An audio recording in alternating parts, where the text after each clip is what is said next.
Hello बच्चों, कैसे हो आप सब। तो आज फिर से एक बार मैं आपका स्वागत करता हूँ आपके अपने चैनल सुनील सर मैथ्स में।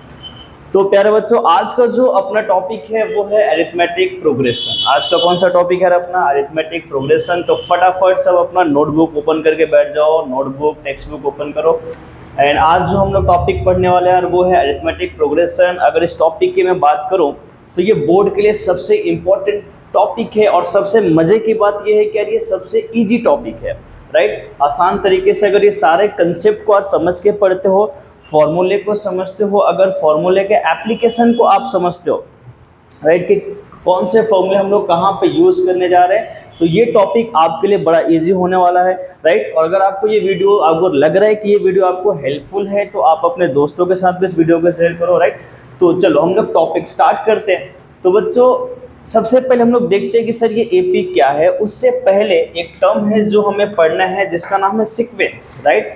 तो हमें सबसे पहले समझना होगा कि सर ये सीक्वेंस क्या है, राइट। तो बच्चों, सीक्वेंस का मतलब क्या है? ये सेट ऑफ नंबर है। ये क्या है? सेट ऑफ नंबर, या बोल सकते हो where the numbers are arranged in a definite order, right. अगर बहुत सारे नंबर हम लोग अरेंज करें, नंबर को अरेंज कर रहे हैं, और अगर वो नंबर किसी डेफिनेट ऑर्डर को फॉलो कर रहे हैं, किसी पर्टिकुलर रूल को फॉलो कर रहे हैं, तभी वो नंबर या अरेंजमेंट्स ऑफ नंबर जो होंगे वो सीक्वेंस हो गए। जैसे अगर मैं एग्जांपल लूँ आपको, तो अगर मैं एग्जांपल की बात करूँ तो 1 2 3 4 5 6, ये क्या है? Set of natural number. ये क्या है? Set of natural number. तो ये किसी ना किसी डेफिनेट ऑर्डर को फॉलो करे, डेफिनेट ऑर्डर को सेटिस्फाई कर रहे हैं, तो ये सब क्या होंगे? सीक्वेंस हो गए। अगर मैं वही बात करूँ 2 4 6 8 10, तो ये भी क्या है? यहाँ पे अरेंजमेंट ऑफ नंबर है, लेकिन जो डेफिनेट ऑर्डर का फॉलो कर हम बोल सकते हैं ये सेट ऑफ इवन नंबर है।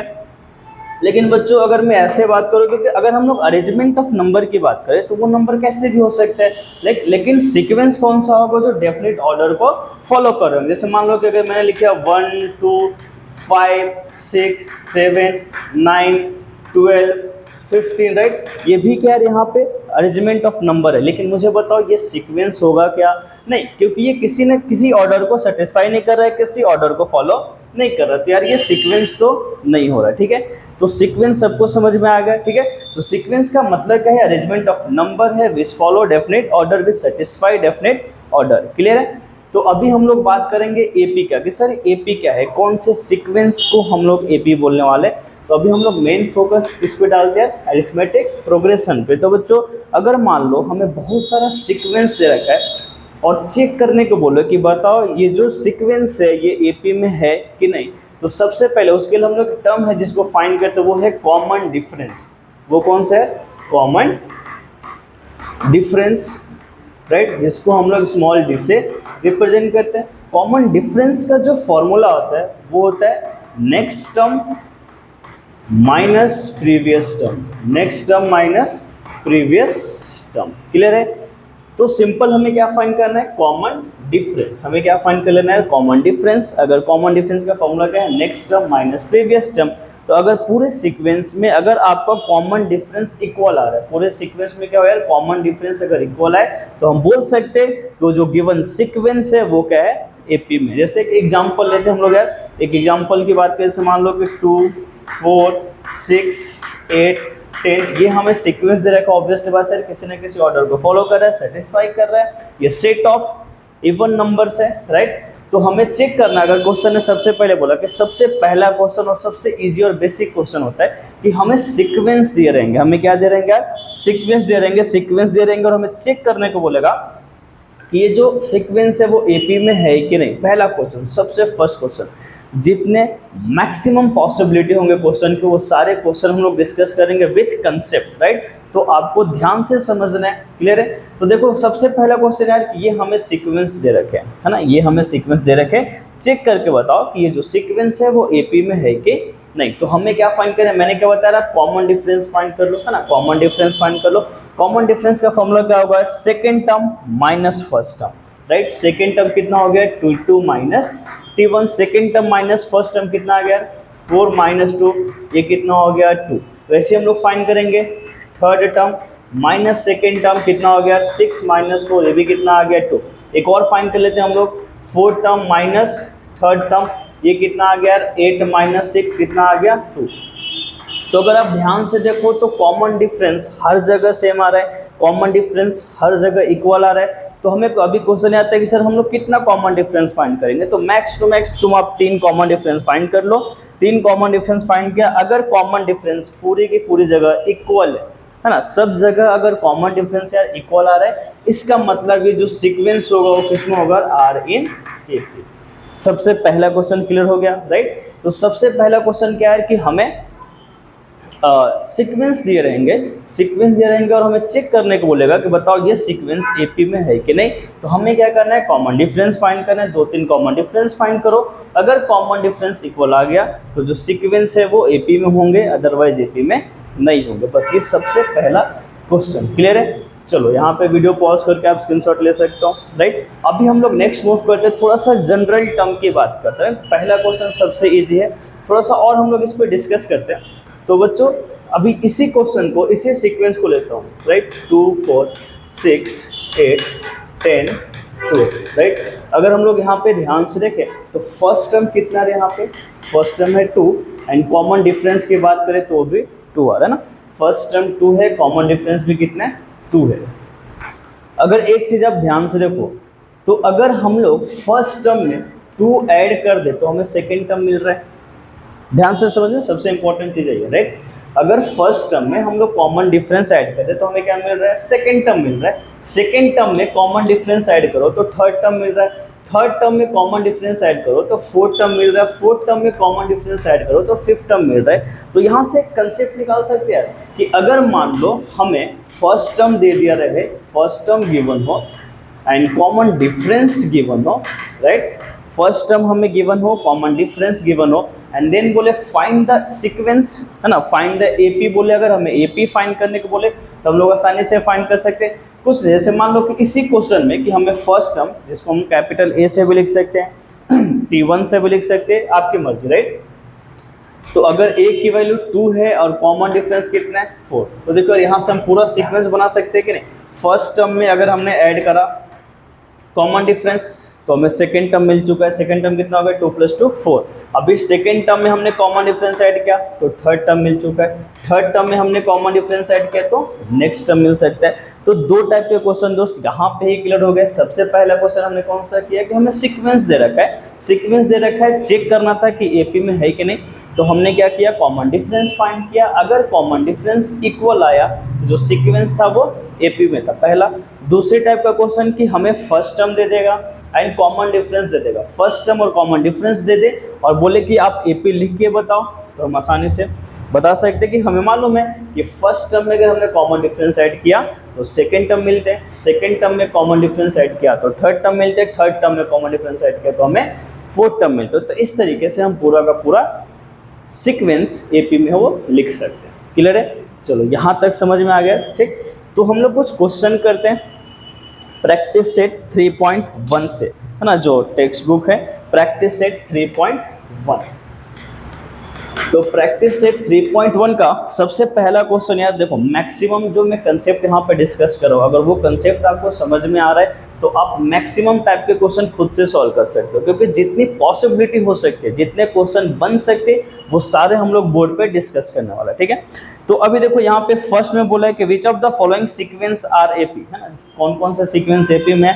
तो यहाँ पे बहुत आसानी तरीके से क्वेश्चन दे रखा है, तो इजीली में हम लोग सॉल्व कर सकते हैं इसको कि हमें सीक्वेंस दे रखा है, कॉमन डिफरेंस फाइंड करो और अगर इक्वल आ गया तो एपी में होगा, नहीं तो नहीं होगा। तो यहाँ पे कुछ टफ क्वेश्चन है जो थोड़े से हार्ड लग रहे हैं, वो मैं यहाँ पे आपके साथ डिस्कस करता हूँ। तो एक क्वेश्चन है 3 √2 3 + 2√2 एंड 3 + 3√2। अभी हमें सीक्वेंस दे रखा है, हमें चेक करना है कि ये सीक्वेंस जो है वो एपी में है कि नहीं। यहाँ पे मैक्सिमम बच्चे जो है थोड़ा सा ब्रैकेट ओपन करते वक्त गलती कर बैठते हैं। तो देखते हैं किस तरीके से हम लोग सॉल्व करेंगे। तो यार मैंने क्या बताया था अभी कि अगर हमें चेक करना है कि सीक्वेंस एपी में है कि नहीं, तो हमें क्या फाइंड करना होगा, कॉमन डिफरेंस। कॉमन डिफरेंस पहले T2 - T1, राइट। तो सेकेंड टर्म कितना है यहाँ पे 3 + √2, फर्स्ट टर्म कितना है 3। तो देखो ये 3 कैंसिल हो गया, कितना आ गया √2, ठीक है। 2-3 और फाइंड करते हैं, third term minus second term. तो थर्ड टर्म कितना है यहाँ पे 3 + 2√2 इन ब्रैकेट 3 + √2। यहाँ पे बच्चे जल्दीबाजी में गलती कर बैठे थे ना, तो प्लस माइनस को हमें ध्यान में रखना है। अभी ब्रैकेट ओपन करेंगे तो हो जाएगा 3 + 2√2, ये -3 प्लस माइनस -√2। क्लियर है? अभी देखो ये 3 और 3 क्या हो गया, कैंसिल हो गया। उसके बाद क्या बच गया, 2√2 -√2, तो कितना आ गया, √2। तो आप देख सकते हो कि कॉमन डिफरेंस देखो, यहाँ पे भी √2 है और यहाँ पे भी √2 है, तो कॉमन डिफरेंस सेम आ रहे, इक्वल आ रहे। इसका मतलब ये जो सीक्वेंस है वो किस में आर इन एपी। आया समझ में? तो सबसे आसान क्वेश्चन है ना कि हमें सिर्फ और सिर्फ क्या फाइंड करना है, कॉमन डिफरेंस फाइंड करना है। 2-3 कॉमन डिफरेंस फाइंड कर लो, और अगर कॉमन डिफरेंस इक्वल आ गया तो जो सीक्वेंस है वो एपी में होगा, नहीं तो नहीं होगा। आप नोट डाउन कर सकते हो ना। क्लियर है? तो इस तरीके से पहले क्वेश्चन दे रखे, डेसिमल का कुछ क्वेश्चन है, कुछ क्वेश्चन फ्रैक्शन के हैं। तो आई होप कि आपको एडिशन सब्ट्रैक्शन आता होगा एंड आप आसानी से सॉल्व कर सकते हो। ठीक है, इसमें सेकेंड टाइप के क्वेश्चन हमें दे रखे हैं। सेकेंड क्वेश्चन दे रखा है कि हमें बोला है कि राइट एन एपी, हमें एपी राइट करना है। जैसे मैंने आपको बताया था कि जो सेकेंड पॉसिबिलिटी है हमें फर्स्ट टर्म दे देगा, है कि नहीं? हमें फर्स्ट टर्म दे दिया कितना, 10, एंड कॉमन डिफरेंस कितना, 5, राइट। और बोला है कि सर आप एपी लिख के बता दो। चलो बहुत आसान क्वेश्चन है। अभी मैंने क्या बताया था कि अगर हमें फर्स्ट टर्म कॉमन डिफरेंस मालूम हो तो हमें क्या करना है, फर्स्ट टर्म में कॉमन डिफरेंस ऐड करोगे तो सेकंड टर्म मिल जाएगा, सेकंड टर्म में कॉमन डिफरेंस ऐड करो तो थर्ड टर्म मिल जाएगा। क्लियर है? तो यहाँ से देखो फर्स्ट टर्म हमें कितना दे रखा है, 10। सेकेंड टर्म की बात करें तो इसमें क्या करो, कॉमन डिफरेंस ऐड कर दो, है कि नहीं? तो कितना हो गया, 10 + 5 15। थर्ड टर्म के लिए अगर हम लोग बात करें तो 15 में कॉमन डिफरेंस ऐड कर दो, सेकेंड टर्म में 5 ऐड कर दो, तो ये कितना हो गया, third term, right. Fourth term की अगर हम लोग बात करें तो बोल सकते हैं थर्ड टर्म में अगर हम लोग कॉमन डिफरेंस ऐड कर दे तो फोर्थ टर्म मिल जाएगा। तो थर्ड टर्म कितना था यहाँ पे, 20 प्लस डी कितना दे रखा, 5, तो हो जाएगा 25। फिफ्थ टर्म की अगर हम लोग बात करें तो कितना हो गया, fourth term plus common difference, तो यहाँ से आ जाएगा 25 + 5 कितना हो गया दोस्त यहाँ पे, 30। तो इस तरीके से हमें जो पूरा सीक्वेंस है एपी का, जो सीक्वेंस वो हमें मिल चुका है, 10 15 10 15 20 25 लाइक दिस। तो इस तरीके से आप आसानी से फर्स्ट टर्म में कॉमन डिफरेंस ऐड कर करके आप पूरा का पूरा एपी फाइंड कर सकते हो। क्लियर है? तो इस तरीके से यहाँ कुछ क्वेश्चन दे रखे, आप लोग सॉल्व कर सकते हैं, राइट। उसके बाद तीसरे टाइप का क्वेश्चन क्या होगा कि हमें सीक्वेंस देगा, उसमें फर्स्ट टर्म बताओ और कॉमन डिफरेंस बताओ। तो ये है 3.1 प्रैक्टिस सेट, सबसे आसान और इजी तरीके से हम लोग सॉल्व कर सकते हैं। तो वीडियो पॉज करके आप नोट डाउन कर सकते हो, स्क्रीनशॉट ले सकते हो, राइट। अब इसके बाद हमें नेक्स्ट कंसेप्ट पढ़ना है, nth term of an AP. इसको ध्यान से समझना, nth term of an AP. अगर कंसेप्ट समझोगे, रटिफिकेशन के अकॉर्डिंग जाओगे तो टफ है। अगर आप कंसेप्ट समझ रहे हो, एक एक चीज समझ समझ के पढ़ रहे हो तो सबसे इजी है एपी, राइट। यहाँ पे सिर्फ 2 चीज में बच्चे कंफ्यूज रहते। अभी मैं थोड़ा सा एक्सप्लेन करता हूँ, देन बताता हूँ कि कौन सा ऐसा टर्म है जहाँ पे मैक्सिमम बच्चे कंफ्यूज रहते, राइट। तो हम लोग nth टर्म की बात करें। अभी सर nth टर्म क्या है, राइट। nth टर्म की हम लोग बात करें तो मैं अभी फिर से उसी सीक्वेंस पे आता हूँ कि मान लो ये 2 था, 4 था, 6 8 10 12 and so on, right.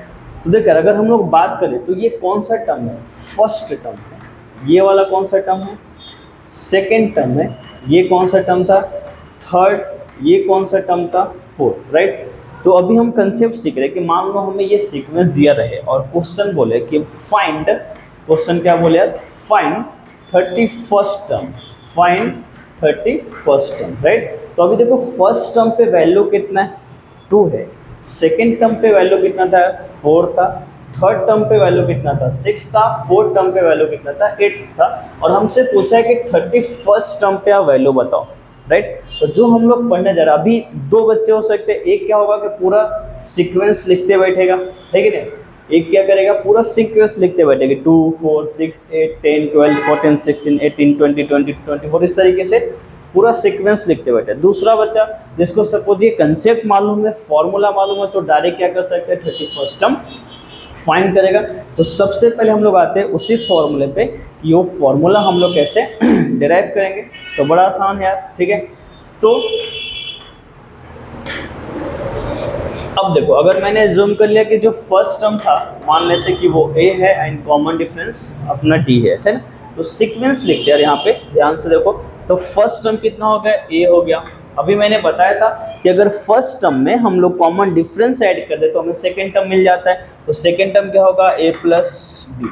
Second term में कॉमन डिफरेंस ऐड करो तो थर्ड टर्म मिल जाएगा, तो वो कौन सा हो जाएगा, a plus 2d a plus 3d। Clear है? इस तरीके से हम पूरा सीक्वेंस लिख सकते हैं। और अगेन हम फिर से बात करें तो ये कौन सा टर्म है, फर्स्ट टर्म, ये कौन सा टर्म है, सेकेंड टर्म, ये कौन सा टर्म था यार, थर्ड टर्म, ये यहाँ पे क्या है, फोर्थ टर्म, राइट। अब इस पूरे टर्म को ध्यान से देखना, राइट। अब देख यहाँ पे ये फर्स्ट है तो d का कोएफिशिएंट 0 है, यहाँ पे कुछ भी नहीं है, हम लोग ऐसा भी लिख सकते हैं ना, a प्लस 0 इंटू डी, क्योंकि 0 इंटू डी 0 होने वाला है। तो देखो यहाँ पे अगर फर्स्ट टर्म की बात करें तो d का कोएफिशिएंट 0 है, सेकेंड टर्म का बात करो तो d का कोएफिशिएंट 1 है, थर्ड टर्म की बात करो तो d का कोएफिशिएंट 2 है, फोर्थ टर्म की बात करो तो d का कोएफिशिएंट 3 है। तो यार अब एक चीज हमें यहाँ पे समझ में आ रहा है कि सर हम जिस टर्म की बात करें उससे एक लेस d का कोएफिशिएंट है। थर्ड टर्म की बात करें 2 है, फोर्थ टर्म की बात करें 3 है ना, जिस टर्म की हम लोग बात करें उससे एक लेस किसका कोएफिशिएंट है, d का कोएफिशिएंट है। तो अगर हम लोग वैसी nth टर्म की बात करें, कितने टर्म की बात करें यार हम लोग, nth टर्म के ना, तो देखो यहाँ पे 4 था तो 3 था, 3 था तो 2 था, एक कम था, तो अगर यहाँ पे n है तो हम बोल सकते हैं कि a plus n minus 1 into D. नहीं आया समझ में, फिर से देखो, राइट। अभी देखो यहाँ पे 1 था तो d का कोएफिशिएंट 1 से 1 कम, 1 से 1 कम मतलब 1 माइनस 1 0, 2 से 1 कम मतलब 2 माइनस 1 1, तो यहाँ पे सेकेंड टर्म था तो d का कोएफिशिएंट 1 हो गया, थर्ड टर्म है तो d का कोएफिशिएंट 2 हो गया, फोर्थ है तो d का कोएफिशिएंट 3। तो सिमिलरली हम लोग बोल सकते हैं जब nth टर्म की बात करें तो d का कोएफिशिएंट क्या होगा, n से 1 कम मतलब n माइनस 1, और यही फॉर्मूला है। समझ में आ रहा है, यही क्या है, फॉर्मूला है ना। तो कितना सिंपल था, अभी बच्चे इसको रट्टा मारते बैठते हैं, tn is equal to a plus n minus 1 into 2 a plus, अभी कभी कभी प्लस के जगह मल्टीप्लिकेशन कर देते हैं, राइट। तो हमें रटाफिकेशन नहीं करना है, हमें रटने का नहीं है, राइट, हमें समझना है, ये सारे कंसेप्ट को समझना है। तो हम लोग बोल सकते हैं tn equals to a plus n minus 1 into d. तो जो nth टर्म का फॉर्मूला है वो है a plus n minus 1 into D, right. अब सबसे इंपॉर्टेंट चीज कि सर मैक्सिमम बच्चों को ये फॉर्मूला याद रहता है ना। अगर सपोज कंसेप्ट नहीं समझा तो फॉर्मूला तो उनको याद रहता है, तो मैक्सिमम बच्चों को ये फॉर्मूला याद रहता है, लेकिन इसका एप्लीकेशन करते वक्त सबको प्रॉब्लम होती है, ठीक है। तो सबसे पहले हम लोग ये समझते हैं कि इस पर्टिकुलर फॉर्मूले से मैक्सिमम कितने टाइप के क्वेश्चन हो सकते हैं ना, इस पर्टिकुलर फॉर्मूले से मैक्सिमम कितने टाइप के क्वेश्चन बन सकते हैं। तो अगर आप ध्यान से देखो तो इसमें कितने पैरामीटर, एक tn है, फर्स्ट टर्म है, n है, d है, टोटल 4 पैरामीटर है ना। टोटल कितने पैरामीटर है, टोटल 4 पैरामीटर है। तो यहाँ से इस पर्टिकुलर फॉर्मूले से मैक्सिमम 4 टाइप के क्वेश्चन बन सकते हैं। हो सकता है कि आपको फर्स्ट टर्म दे दे, n दे दे, कॉमन डिफरेंस दे दे और tn की वैल्यू फाइंड करने को बोलो, पहला क्वेश्चन। ऐसा हो सकता है कि tn दे दे, फर्स्ट टर्म दे दे, n दे दे और कॉमन डिफरेंस फाइंड करने को बोले। तीसरा क्वेश्चन कि tn they they, n they they, d they they, a की वैल्यू फाइंड करने को। तो इस तरीके से कोई भी हमें 3 पैरामीटर एट ए टाइम दिया रहेगा और फोर्थ पैरामीटर हमें फाइंड करने को बोलेगा, ठीक है। तो अभी यहाँ पे भी समझ गए। तो हाँ, सबसे जो प्रॉब्लम वाली बात है जहाँ पे मैक्सिमम बच्चे कंफ्यूज रहते हैं वो है tn में और n में।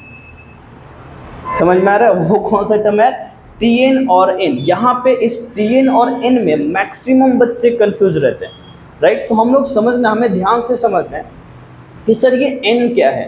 अगर हम इस n की बात करें तो ये है नंबर ऑफ टर्म्स, ये क्या है, नंबर ऑफ टर्म्स है ना, कि फर्स्ट टर्म 5 टर्म है पूरे सीक्वेंस में, कि 10 टर्म है, कि 15 टर्म है, कि 20 टर्म है, या किस टर्म की बात की जा रही है, सेकेंड टर्म की बात की जा रही है, थर्ड टर्म की बात की जा रही है, फोर्थ टर्म की बात है ना। n किसको रिप्रेजेंट कर रहा है, टर्म्स को, नंबर ऑफ टर्म्स को। और ये जो tn है ना, ये जो tn है ये किसको रिप्रेजेंट करता है यार, ये वैल्यू को रिप्रेजेंट करता है। ये किसको रिप्रेजेंट करता है, value at n terms. Clear है, ये किसको रिप्रेजेंट करता है, वैल्यू एट nth टर्म, जैसे मान लो अभी इसी क्वेश्चन को देखो तो फर्स्ट टर्म पे जैसे एक सीक्वेंस ले लेते हैं हम लोग, है ना, एक सीक्वेंस मिले तो यहाँ पे वही सेम सीक्वेंस 2 4 6 8 10, राइट। तो यहाँ पे देखो ये फर्स्ट टर्म पे है ना, ये फर्स्ट टर्म पे वैल्यू कितना है 2, सेकेंड टर्म पे कितना वैल्यू है 4, थर्ड टर्म पे कितना है 6, फोर्थ टर्म पे कितना है 8, राइट। तो ये जो नंबर है वो n की वैल्यू है ना, n मतलब 1, तो ये t1 है। फर्स्ट कितना है 2, n की वैल्यू 2 तो ये t2 है ना। सेकेंड टर्म पे वैल्यू है, थर्ड टर्म पे वैल्यू है, फोर्थ टर्म पे वैल्यू है। समझ में आ रहा है? तो इस दो चीज में बच्चों कंफ्यूज नहीं होना ना। मैक्सिमम बच्चे यहाँ पे कंफ्यूज रहते हैं, डेली ऑफलाइन क्लास में मैं देखते रहता हूँ बच्चे यहाँ पे कंफ्यूज रहते हैं, राइट। तो हमें कंफ्यूज नहीं होना है, हमें बिल्कुल भी कंफ्यूज नहीं होना है। n किसको रिप्रेजेंट कर रहा है? नंबर ऑफ टर्म्स को। tn किसको रिप्रेजेंट कर रहा है? Value at nth term. Clear है? Value at nth term, right. I hope आप सबको ये समझ में आया होगा, ठीक है। तो इससे रिलेटेड कुछ क्वेश्चन हम लोग करते हैं, प्रैक्टिस से 3.2 का कुछ क्वेश्चन हम लोग डिस्कस करते हैं। चलो लिख लो जल्दी से फटाफट। डन। चलो तो अभी हम लोग आते हैं प्रैक्टिस सेट 3.2 के कुछ क्वेश्चन हम लोग प्रैक्टिस करते हैं। चलो डन। तो आते हैं हम लोग प्रैक्टिस सेट 3.2 में।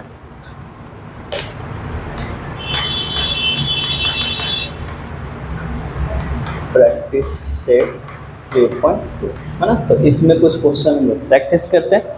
तो देखो सबसे पहला जो क्वेश्चन है एक्टिविटी बेस्ड क्वेश्चन है ना। यहाँ पे हमें सीक्वेंस दे रखा है 1 8 15 22 और हमें बताना है कि यहाँ पे फर्स्ट टर्म क्या है। तो फर्स्ट टर्म कितना है 1 है ना। t1 फर्स्ट टर्म यहाँ पे t1 से लिखना है तो वो भी कितना है यहाँ पे 1 है, फर्स्ट टर्म 1 है। अगर हम लोग t2 माइनस t1 की बात करें, t2 माइनस t1 तो कितना हो जाएगा 8 माइनस 1 इज 7 है ना। t3 माइनस t2 की बात कर रहे हैं तो t3 कितना है 15 माइनस 8, ये भी कितना आ गया 7। तो जो सीक्वेंस है वो एपी में। तो इस तरीके से पहला क्वेश्चन सबसे बकवास इजी क्वेश्चन है यार। यहाँ पे हमें बॉक्सेस दे रखे हैं उसको हमें फिल कर देना है ना। सेकेंड क्वेश्चन बोला है कि डिसाइड, सेकेंड जो क्वेश्चन है प्रैक्टिस सेट 3.2 का है ना, प्रैक्टिस सेट 3.2 का सेकेंड क्वेश्चन बोला है कि decide whether following sequence is an AP if so find the 20th term of the progression। हमें प्रोग्रेशन कौन सा दे रखा है यहाँ पे? जो सीक्वेंस है वो है -2 -5 2 9, राइट, 16 23 30 एंड सो ऑन। तो सबसे पहला क्वेश्चन में बोले कि यार आप चेक करके बताओ ये जो सीक्वेंस है वो एपी में है कि नहीं, और अगर एपी में हुआ तो आपको 20th टर्म फाइंड करना, मतलब t20 की वैल्यू हमें फाइंड करना है, right.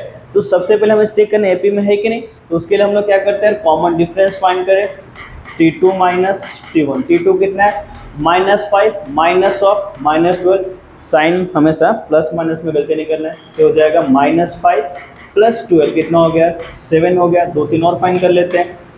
t3 minus t2 second term minus third term minus second term, ये कितना 2 माइनस ऑफ -5 तो हो जाएगा 2 प्लस 5 इज इक्वल टू कितना 7। एक और फाइंड कर लेते हैं यार।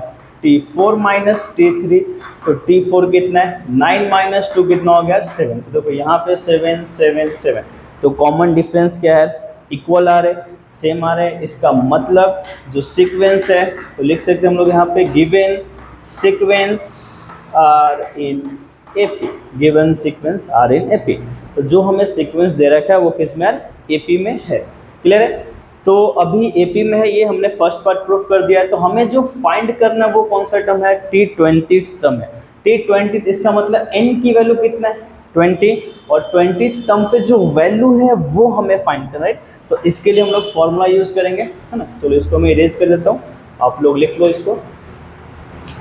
तो अभी हम लोग कौन सा फॉर्मूला यूज करेंगे, tn का। tn का फॉर्मूला क्या था, a plus n minus 1 into D. A मतलब फर्स्ट टर्म की बात करो तो -12 है। डी अभी हमने फाइंड किया था, डी कितना आया था 7 आया था ना। तो याद करो मैंने क्या बताया था कि हमेशा एट ए टाइम 3 पैरामीटर्स हमें दिए रहेंगे, 3 पैरामीटर्स दिए रहेंगे, 3 वैल्यू हमें दिए रहेंगे और फोर्थ हमें फाइंड करना होगा। तो यहाँ पे n का वैल्यू कितना दे रखा है दोस्त 20 है ना, n की वैल्यू 20 दे रखा है। तो जस्ट वैल्यू पुट कर दो, तो हो गया -12 प्लस 20 -1 इंटू डी। क्लियर है? -12 प्लस 20 -1 इंटू डी की वैल्यू 7, तो हो जाएगा -12 प्लस 19 इंटू 7, है ना, -12 प्लस 19 इंटू 7, तो ये कितना हो जाएगा, -12 प्लस 133, है ना, -12 प्लस कितना हो गया 133, इसको माइनस कर दो तो आ जाएगा 1 to 1, तो 1 to 1 जो है T20 टर्म वो कितना है दोस्त यहाँ पे 1 to 1। क्लियर है? तो ये था सिंपल क्वेश्चन, सेकंड क्वेश्चन। तो इस तरीके से हम लोग सॉल्व करते हैं। तो मैंने क्या बताया था कि जब भी ये फॉर्मूले को हम लोग यूज़ करेंगे तो 3 पैरामीटर हमें दिए रहेंगे, आप देख सकते हो यहाँ पे 3 पैरामीटर दिए हैं और 4th पैरामीटर हमें फाइंड करना। उसके बाद सिर्फ और सिर्फ कैलकुलेशन बच जाता है, प्लस माइनस में गलती नहीं करना। अगर आप प्लस माइनस में गलती करोगे तो पूरा क्वेश्चन गलत हो जाएगा। ठीक है, चलो मूव करते हैं हम लोग नेक्स्ट क्वेश्चन पे।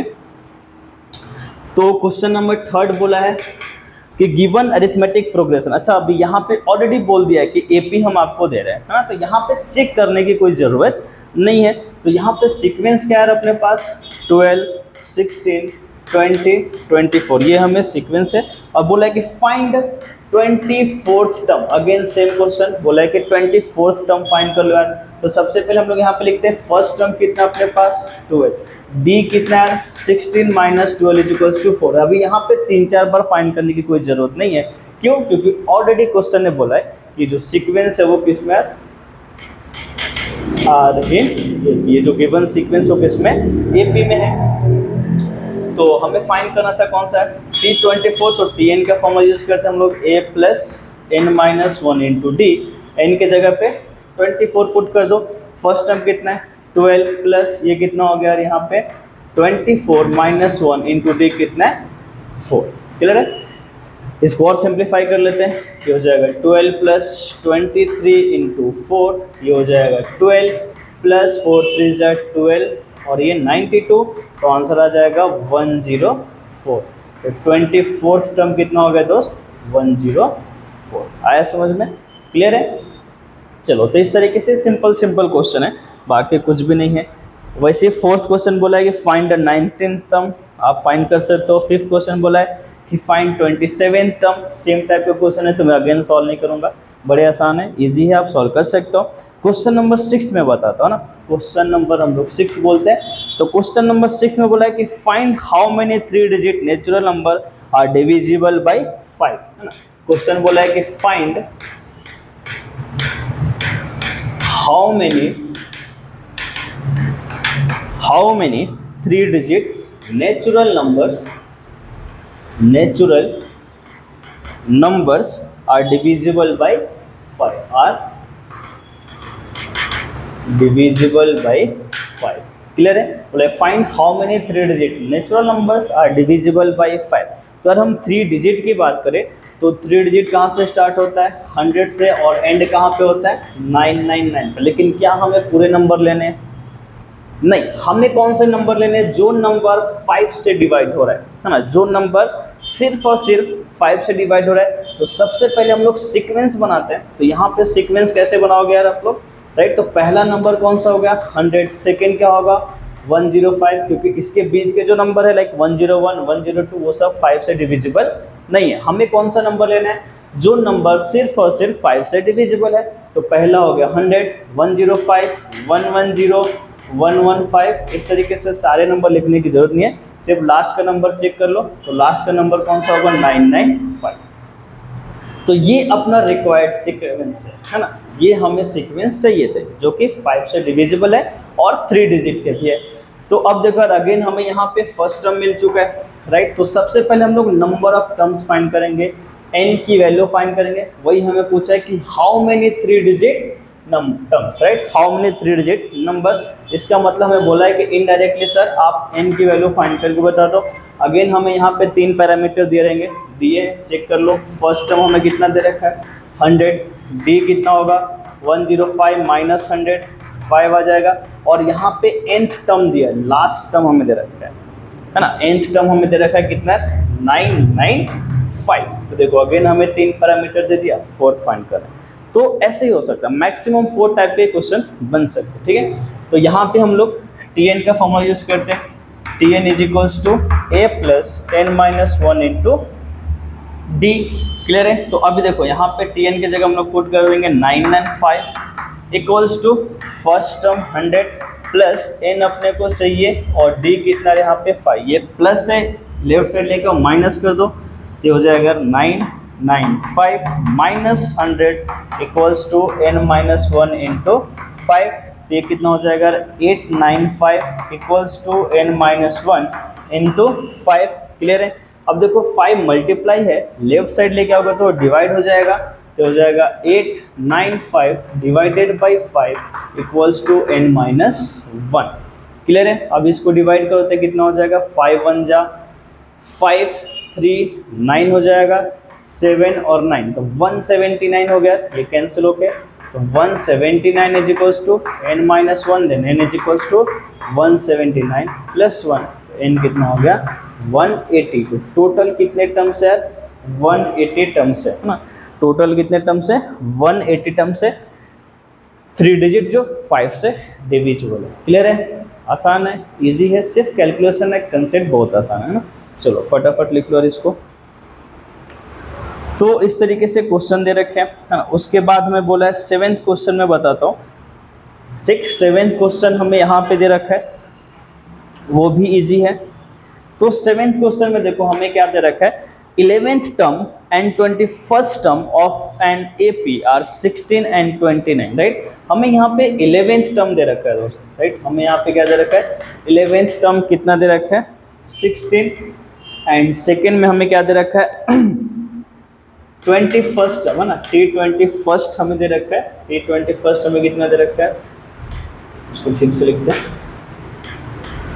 T21st जो है वो हमें दे रखा है 29, और फाइंड करने को क्या बोला है कि सर फाइंड करो आप, find T41 term, find T41। Clear है। चलो तो जो हमें फाइंड करना है वो सबसे पहले लिख लेते हैं। तो हमें क्या फाइंड करना है T41। चलो इधर लिखता हूं मैं T41। तो फॉर्मूला क्या होगा a plus 41 minus 1 into d, तो हो जाएगा a प्लस 40d, राइट। अब सोचना कैसे क्वेश्चन में ये मैं बता रहा हूँ ना, कि सबसे पहले हमने क्या करा, जो हमें चाहिए था वो लिख दिया, जो हमें फाइंड करना था हमने लिख दिया। वो क्या था a प्लस n की वैल्यू, T41 का मतलब n कितना है 41 है ना, 41 माइनस 1 d, तो a प्लस 40d हमें ये टर्म चाहिए। अब मुझे ये बताओ यार, आप T41 की वैल्यू कब फाइंड कर पाओगे, जब आपके पास फर्स्ट टर्म हो और कॉमन डिफरेंस हो, है कि नहीं। जब हमारे पास फर्स्ट टर्म हो और कॉमन डिफरेंस हो तभी हम लोग T41 की वैल्यू फाइंड कर सकते हैं। और हमें दिया है क्या, हमें फर्स्ट टर्म और कॉमन डिफरेंस डायरेक्टली दिया हुआ है क्या, नहीं। यहाँ पे कितने वेरिएबल आ रहा है a और d, टोटल कितने वेरिएबल है 2 वेरिएबल। तो मिनिमम कितने इक्वेशन की रिक्वायरमेंट होगी 2 इक्वेशन की, और 2 इक्वेशन हमें क्वेश्चन में ऑलरेडी दे रखा है। अब देखो कैसे सॉल्व करना है। तो T11 टर्म हमें 16 दिया है, इसको सिंप्लीफाई करके लिख सकते हैं a plus 11 minus 1 into d is equals to 16। तो a plus 10d equals to 16, इसको फर्स्ट इक्वेशन बोल देते हैं, राइट। इसको हम लोग क्या बोलते हैं फर्स्ट इक्वेशन। दूसरा हमें T21 इज इक्वल्स टू कितना है 29, तो हो जाएगा a plus 21 minus 1 d equals to 29, then a plus 20d is equals to 29। ये कौन सा हो गया सेकेंड इक्वेशन। अब इस दोनों इक्वेशन को सॉल्व करके हम लोग first term and common difference की वैल्यू फाइंड कर सकते हैं। अभी यहाँ से एपी का कंसेप्ट रहा ही नहीं, अभी यहाँ से लीनियर इक्वेशन इन 2 वेरिएबल हो गया, राइट। तो अभी हमें क्या करना है, अभी लीनियर इक्वेशन सॉल्व करने के लिए बहुत सारे मेथड है, क्रैमर्स रूल है, एलिमिनेशन मेथड है, सब्स्टिट्यूशन मेथड है, आप जिससे चाहो उससे सॉल्व कर सकते हो। तो मैं क्या करता हूँ, दोनों इक्वेशन को सब्ट्रैक्ट कर देता हूँ। जब दोनों को आप सब्ट्रैक्ट करोगे तो a और a वाला टर्म क्या होगा कैंसिल हो जाएगा। तो हम लोग करेंगे यहाँ पे second minus first, second term minus first term. मैं एलिमिनेट कर देता हूँ, है ना, एलिमिनेशन मेथड यूज करते हैं। तो सेकेंड तो देखो a और a कैंसिल हो गया, यहाँ पे आ जाएगा 20d माइनस 10d, सेकेंड में से फर्स्ट को माइनस कर रहे इक्वल्स टू 29 माइनस 16। तो ये कितना आ गया 10d इज इक्वल्स टू, यहाँ पे कितना आ जाएगा बताओ मुझे, ये आ जाएगा 13। तो यहाँ से अगर हम लोग d की वैल्यू फाइंड करें तो वो कितना हो गया 13/10। d कितना आ चुका है 13/10 है ना। थोड़ा इसको ऊपर लिखता हूँ ताकि सॉल्व करने का जगह मिल जाए अपने को। तो d कितना आ चुका है दोस्त अपने पास 13/10। तो अभी हमें फर्स्ट टर्म चाहिए, तो किसी एक इक्वेशन में d की वैल्यू पुट करो और फर्स्ट टर्म फाइंड कर लेते हैं। तो फ्रॉम फर्स्ट है कि नहीं, फ्रॉम फर्स्ट तो a + 10 d की जगह 13/10 इक्वल्स टू 16। देखो 10 कैंसिल हो जाएगा और यहाँ से आ जाएगा a + 13 equals to 16, then a = 16 - 13 plus है उधर जाएगा तो माइनस, तो a का वैल्यू कितना आ गया 3।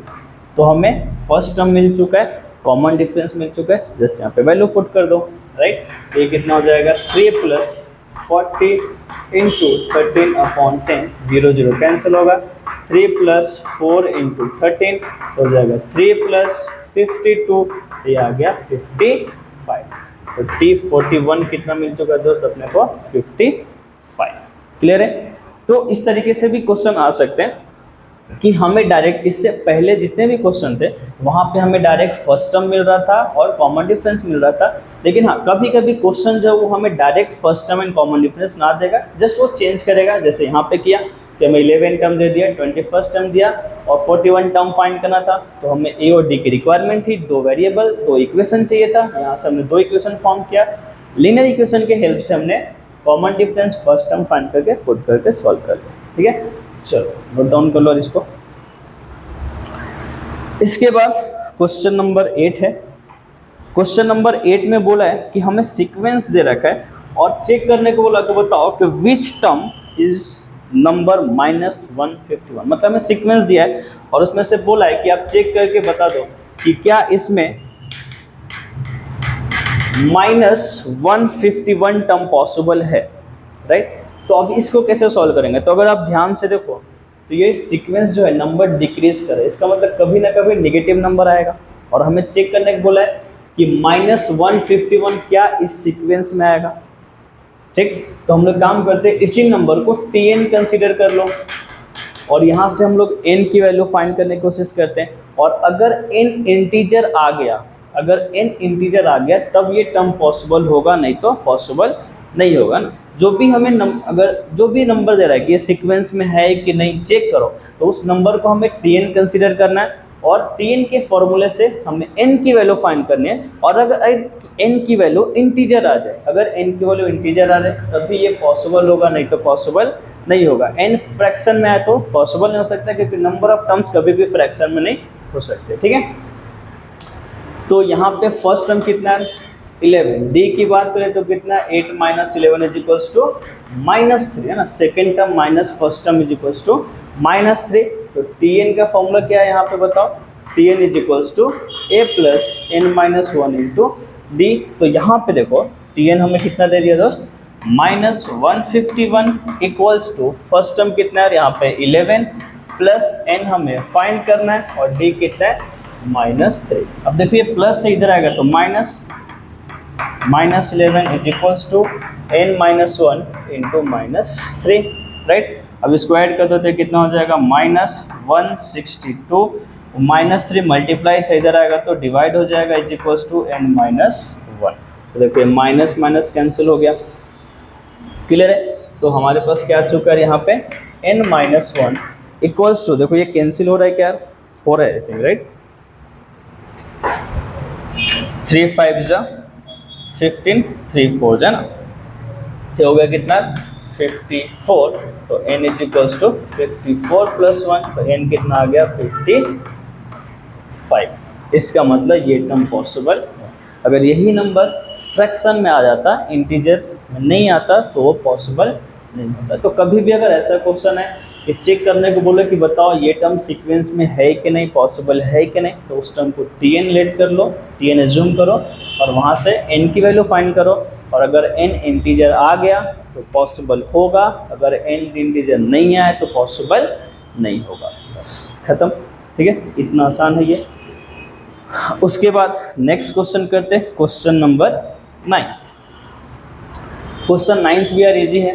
बोला है कि in the natural numbers from 10 to 250, 10 to 250 how many are divisible by 4, right, how many are divisible by 4। अभी हमने 3 डिजिट का क्वेश्चन किया था, बट यहाँ से कौन से नंबर लेने डिविजिबल बाई 4, है ना, यहाँ पे कौन से नंबर लेने अपने को डिविजिबल बाई 4, जो नंबर 4 से डिवाइड हो रहे हैं सिर्फ और सिर्फ वही नंबर लेने।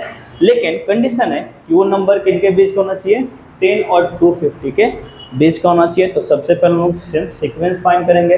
तो पहला 12 जो 4 से डिविजिबल है, 10 हम कंसीडर नहीं करेंगे, ऐसे भी 10 4 से डिविजिबल होता नहीं है, लेकिन अगर हो भी रहा होता तो हम लोग उसको कंसीडर नहीं करते, क्योंकि हमें इन बिटवीन 10 एंड 250 लेना है। तो पहला नंबर आ गया 12, 16, 20, 24 और जो लास्ट का नंबर आएगा वो कितना आएगा 248। अगेन देखो हमें यहाँ पे फर्स्ट टर्म मिल चुका है, डी मिल चुका है एंड टी एन मिल चुका है हमें 248 और हमें एन की वैल्यू फाइंड करनी। जैसे मैंने पहले तुम लोग को बताया था कि हमें 3 पैरामीटर दिए रहेंगे और 4th पैरामीटर हमें फाइंड करने को बोलेगा, राइट। तो फिर से फॉर्मूला यूज करते हैं हम लोग, t n is equals to a plus n minus 1 into d. तो टी एन कितना है दोस्त यहाँ पे 248 is equals to first term है 12 प्लस एन हमें फाइंड करना और डी कितना है 4, 12 इधर लेके माइनस कर दो, 248 minus 12 equals to n minus 1 into 4। ये कितना आ जाएगा 236 डिवाइडेड बाई 4, 4 कहाँ से है देखो, मल्टीप्लाई थे इधर आके तो डिवाइड हो जाएगा, इक्वल्स टू एन माइनस 1। अभी चेक करते हैं 4 से डिवाइड हो रहा है कि नहीं। तो 4 से देखो डिवाइड हो जाएगा शायद, तो ये कितना हो गया 6, 5 और ये 9, 59 आ जाएगा ना, 5 4 जा 20 और 36 4 9 जा 36। तो ये कितना आ गया यहाँ पे n minus 1 equals to 59, then n is equals to 60, है ना, ये 1 उधर जाके ऐड हो जाएगा। तो यहाँ पे n के वैल्यू कितने आ गए दोस्त 60। तो टोटल कितने टर्म्स होंगे जब 4 से डिविजल होंगे, टोटल 60 ऐसे टर्म्स होंगे 10 और 250 के बीच में जो 4 से डिविजिबल होंगे। क्लियर है, सबसे इजी वे में हम लोग सॉल्व कर रहे हैं। आई होप आप सबको ये समझ में आ रहा होगा। क्लियर है, चलो नोट डाउन कर लो और इसको। अब क्वेश्चन नंबर लास्ट क्वेश्चन है, अच्छा 10th क्वेश्चन देखते हैं ना। 10th क्वेश्चन अच्छा है, बोर्ड में पूछे जाते हैं क्वेश्चन और सबसे इजी क्वेश्चन है। बोला है कि in an AP 17th term is 7 more than it's 10th term, right. उन्होंने क्या बोला है कि जो 17th टर्म है वो 7 ज़्यादा है 10th टर्म से। सबसे सिंपल मेथड मालूम है क्या होता है वर्ड प्रॉब्लम सॉल्व करने का, जैसे बोला वैसे लिख दो, राइट। तो टी 17 इज इक्वल टू कितना हो गया 7 प्लस टी 10 और फाइंड करने को बोला है कि फाइंड कॉमन डिफरेंस, डी की वैल्यू फाइंड करने को बोला है। चलो ठीक है, तो फॉर्मूला यूज करते हैं यहाँ पे। तो ये हो जाएगा a plus 17 minus 1 into d is equal to 7 plus a plus 10 minus 1 into d. अब देखो ध्यान से, यहाँ पे फर्स्ट टर्म कैंसिल हो रहा है, a और a कितना हो गया कैंसिल, ये हो जाएगा 10d is equals to 7 plus 9d, ये 9d है इसको इधर लेके आ जाओ, तो 10d minus 9d equals to 7, तो d कितना आ गया 7। क्लियर है, तो यहाँ पे अपना जो 3.2 एक्सरसाइज है ये सॉल्व हो जाता है। तो दोस्तों आज के लेक्चर में हमने देखा एपी होता क्या है, सीक्वेंस क्या होते हैं, कौन से सीक्वेंस एपी में होते हैं, कौन से सीक्वेंस एपी में नहीं होते हैं, ना। कॉमन डिफरेंस फाइंड करो, अगर कॉमन डिफरेंस इक्वल आ गया तो एपी में होंगे, अदरवाइज नहीं होंगे। उसके बाद हमने nth टर्म के बारे में बात किया, nth टर्म के फॉर्मूला कैसे आता है, कोई भी रेटाफिकेशन हमें नहीं करना है, राइट। nth टर्म का फॉर्मूला कहाँ से आता है, किस तरीके से आता है, और उससे हमने 2 एक्सरसाइज आज कंप्लीट कर लिया। तो आई होप आप सबको वीडियो अच्छा लगा होगा। अगर ये वीडियो आपको पसंद आ रहा है तो प्लीज़ चैनल को सब्सक्राइब करो एंड अपने दोस्तों के साथ भी शेयर करो, ठीक है। तब तक के लिए जय श्री राम।